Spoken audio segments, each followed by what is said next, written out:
காலை வணக்கம். தினம் ஒரு திருக்குறள். அதிகாரம் 45. பெரியாரை துணை கோடல். குறள் 441.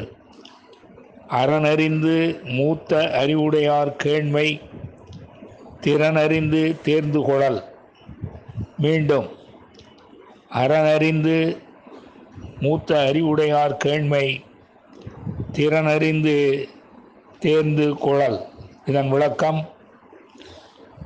அறம் உணர்ந்த மூதறிஞர்களின் நட்பை பெரும் வகை அறிந்து அதனை தேர்ந்தெடுத்து கொள்ள வேண்டும் என்பதை அறிந்து கொள்க. மீண்டும், அறம் உணர்ந்த மூதறிஞர்களின் நட்பை பெரும் வகை அறிந்து அதனை தேர்ந்தெடுத்து கொள்ளல் வேண்டும் என்பதை அறிந்து கொள்க. நன்றி, வணக்கம் கூறி உங்களிடமிருந்து விடைபெறுவது தேரெழுந்தூர் கோசகன் என்கிற டிவி நாராயணன், சென்னை.